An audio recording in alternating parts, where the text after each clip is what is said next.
Today we're repotting this Wilsonara Red Stars Red Rooster. We're also trying out my new potting tray for the very first time. Stay tuned for all of the details at the Orchid Hut.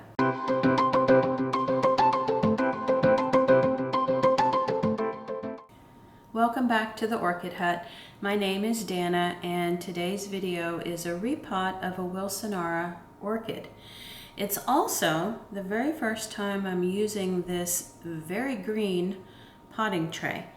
Now, for those of you that have watched many of my other repotting videos, I would very much appreciate a comment below this video to let me know whether or not watching the video in this potting tray has any advantages for you and what you're able to see. You know, I watch my videos as I edit them, but it's difficult, I guess, for me to have a strong opinion about it in the end because, you know, I've actually done the work. And so, you know, your view as a viewer, watching something that you haven't done, you might have a bit of a different opinion. Now, one of the things that I might not be crazy about with this potting bench, well, actually two things, not potting bench, but potting tray.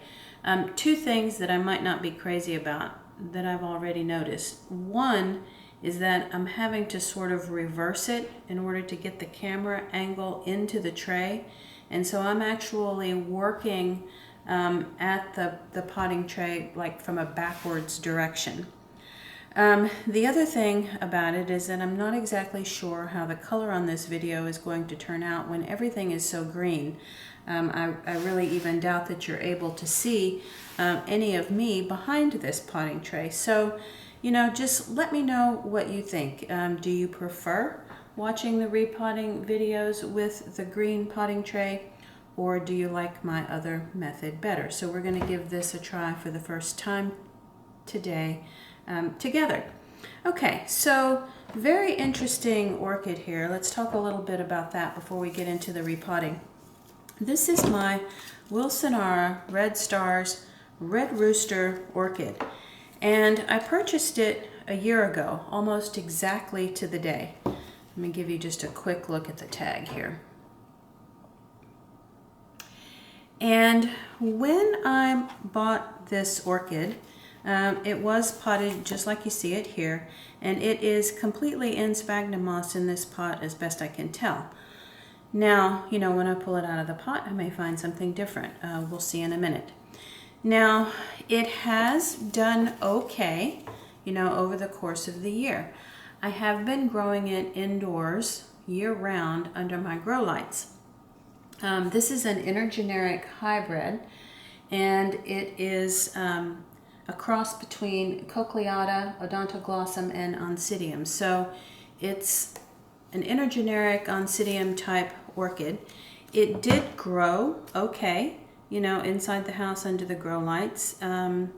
It had these two new bulbs right here that grew over the course of the year, but you'll notice that neither of them are as large as the other bulbs that had existed for the plant when it was even a bit younger. So the newer bulb growths are not quite as vigorous, these two right here, as compared to this one right here. So while it has grown, the bulbs are not quite as large, and it has not bloomed for me.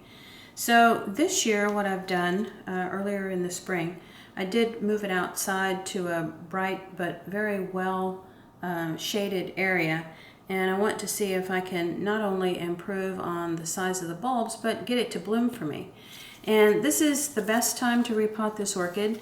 It does have a brand new growth right down here, but it's completely crowded up against the edge of the pot. So it is time to deal with this one and get it into something fresh. Now, additionally, I would like to, over time, transition this one to a bit more of a bark sphagnum mix. You know, I'm not going to go straight bark this time because that might be a little bit too drastic. It does prefer to stay wet and not be dry for any extended period, because if it is dry for 2 or 3 days, I do notice the bulb starting to shrink. So it prefers to be more on the moist side versus more on the dry side.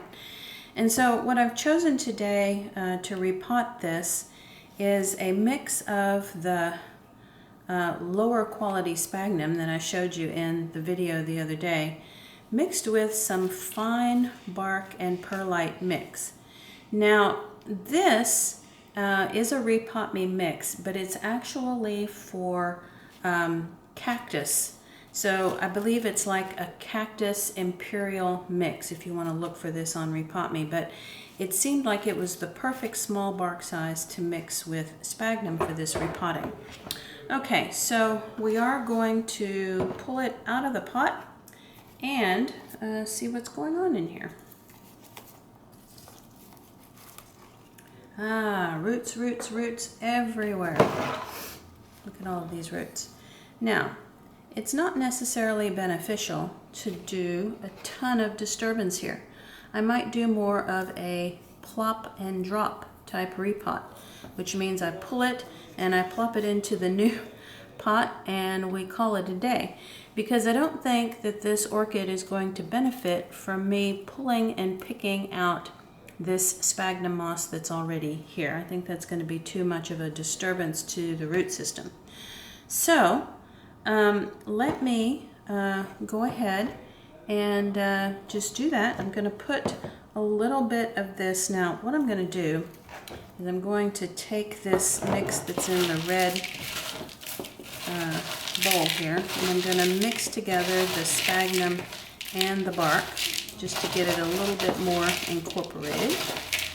And then I'm going to take some of that and I'm going to put it in the bottom of the pot. Okay, and then we're going to kind of check for height here. And that's looking pretty good. It could maybe take just a little bit more.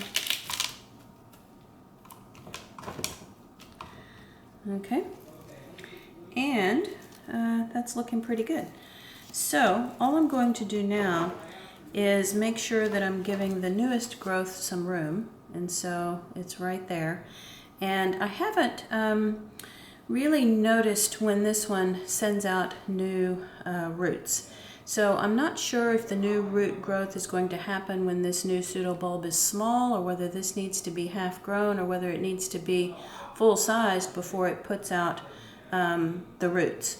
So I'm just going to have to kind of watch and see on that. But I do know that that particular new growth needs some space, so I'm going to put the plant a little bit up against the other side of the pot.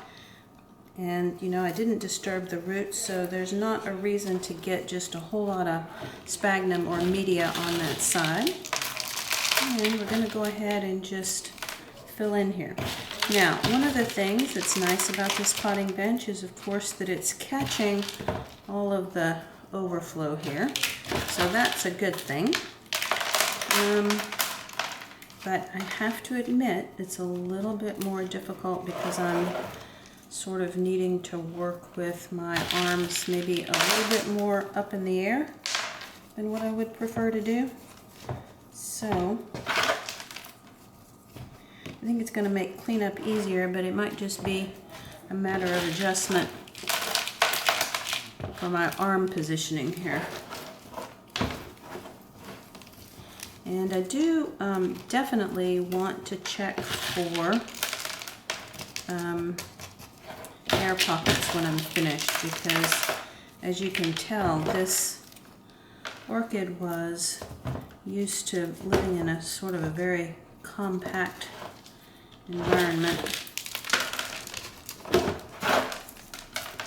Now I did moisten the sphagnum moss before I got started, so that's making it just the tiniest bit more difficult to work with, because I'm having to kind of push it down a bit as I go. Alright, let's have a look to check for air gaps. Maybe a little one right there. Push that down. But all in all, that's looking pretty good.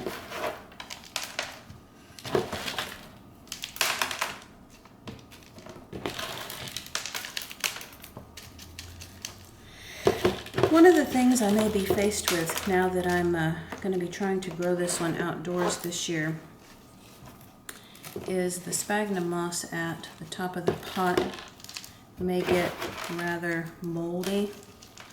So I may have to come back later just in order to avoid that and put a fine layer of bark on the very top of the pot, but that's okay. I sometimes have to do that anyway because the media settles, and you know, I find that it needs to be topped off a little bit. Okay, so one more check around to make sure there are no huge air gaps, and there aren't.